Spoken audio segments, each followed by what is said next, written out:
Chapitre 2. Dès qu'il découvrit ce wagon de marchandises, wagon à bestiaux vu la paille au sol, il sut que leur chance était derrière eux. Jusque-là, de Pithiviers à Drancy, ils avaient eu la chance au moins de ne pas être séparés. Ils avaient vu, hélas, tous les autres, les malchanceux, partir les uns après les autres, par on ne sait où, et eux étaient restés ensemble.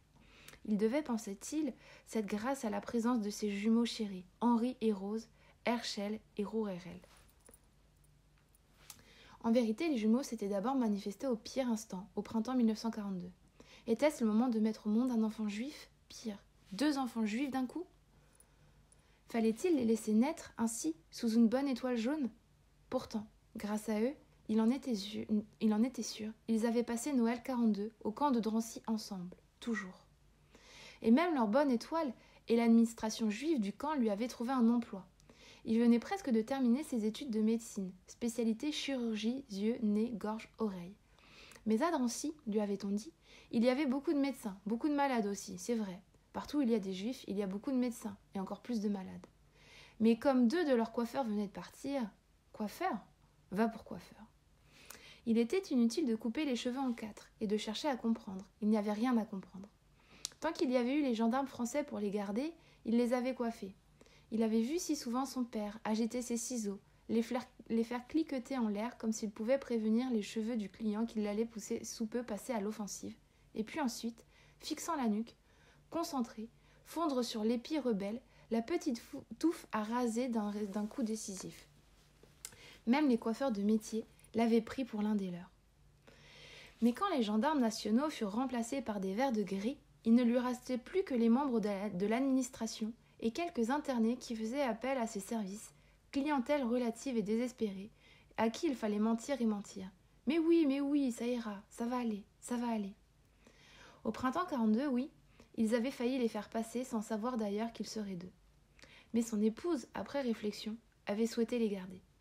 Elle avait fini par mettre au monde 2 petits êtres juifs, déjà fichés, déjà classés, déjà recherchés, déjà traqués, une fillette et un garçon, hurlant en chœur comme s'ils savaient, comme s'ils comprenaient. « Ils ont les yeux de ton père », décréta leur mère. Oui, leurs premiers cris furent terribles. Seule leur mère, débordante de lait et d'espoir, sut les calmer. Ils cessèrent bientôt de hurler en chœur, et enfin, confiants, continuèrent à téter en rêve. Dans cette petite et discrète clinique d'accouchement de la rue de Chabrol, au coin de la cité d'Hauteville, on leur proposa même de garder les enfants et de les confier à une famille sûre. Qu'est-ce qu'une famille sûre ? Quelle famille pour eux peut-être plus sûre que celle composée de leur propre père et de leur propre mère ? S'était exclamée Dinah, tout en serrant ses jumeaux contre ses seins avec fierté. Elle qui, malgré les privations, malgré Drancy, était, disait-on, pourvue de lait pour 4. Elle débordait de lait, d'amour et de confiance. Dieu pouvait-il avoir donné la vie à ces 2 chérubins sans avoir l'intention de les aider à grandir ? Et maintenant, cahottée dans ce train, elle était là, sur la paille, serrant contre elle ses enfants, sans lait pour les nourrir. Drancy avait eu raison, enfin, de son lait, de sa confiance et de sa foi.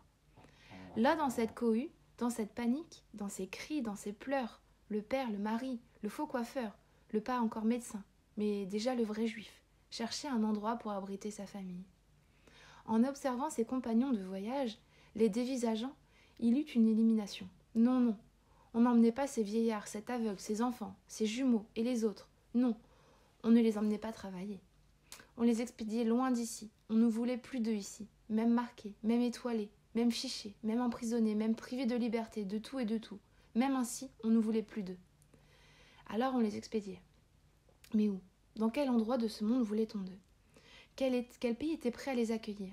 Quel pays les aurait volontiers reçus en ce mois de février 1943 ? Le problème n'était pas là.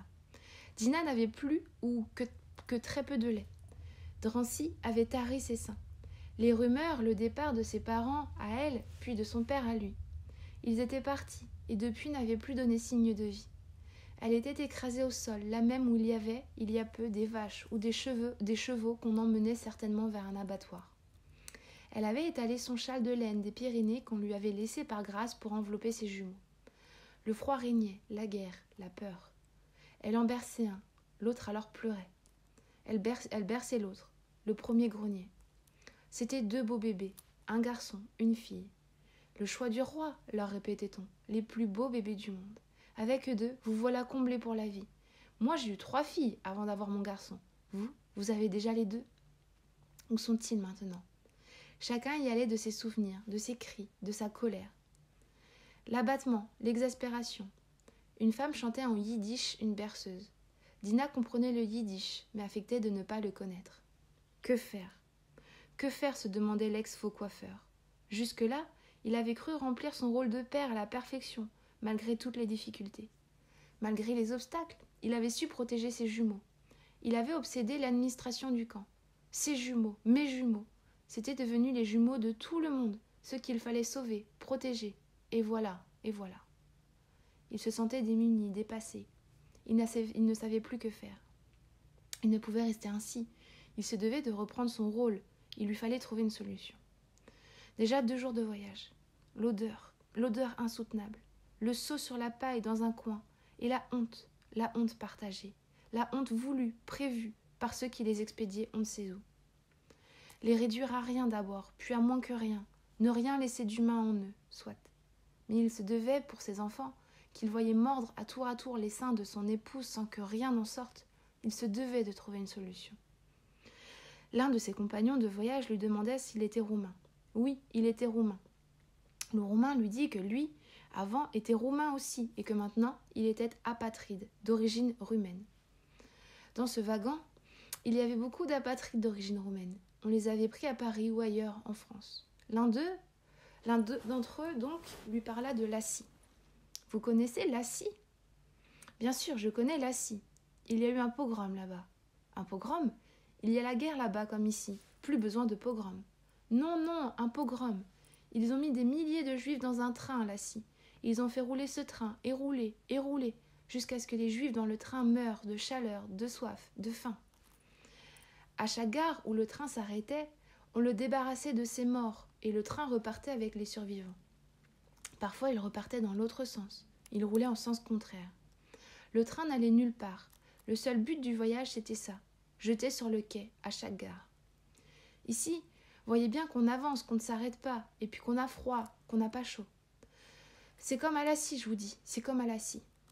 Depuis, à chaque arrêt du train en pleine voie, il craignait qu'on reparte dans l'autre sens, qu'on s'arrête dans une gare et qu'on jette des wagons les mourants, les enfants, les vieillards. Il se mordait les mains.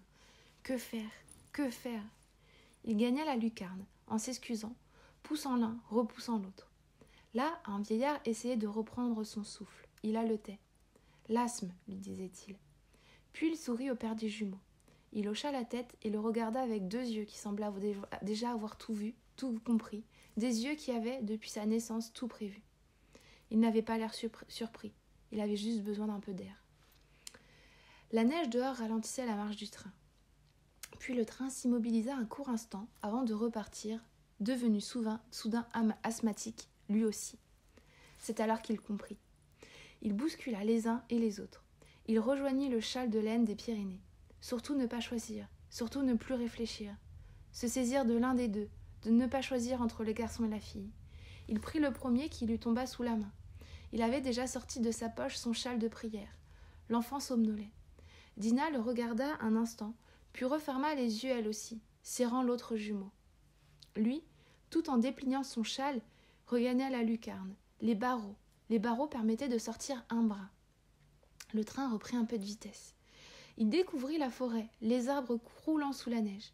Il distingua une silhouette qui semblait courir après le train, levant les pieds hauts dans la neige et qui criait. Il serra l'enfant, l'enveloppa dans son châle de prière. L'asthmatique le fixait et semblait lui dire des yeux. « Ne fais pas ça, ne fais pas ça, ne fais pas ce que tu veux faire. » Mais lui était résolu. Pas assez de lait pour 2, peut-être assez pour 1. Fébrile, il souleva l'enfant enveloppé dans le châle. La tête passerait-elle? Alors l'asthmatique lui dit en yiddish « Ne fais pas ça !» Mais le père le fixa et fit comme s'il ignorait totalement le yiddish. La tête passée, les épaules suivraient. Puis il fit un geste en direction de la vieille qui s'arrêtait, agenouillée dans la neige, comme si elle remerciait le ciel. Le train sortit du bois.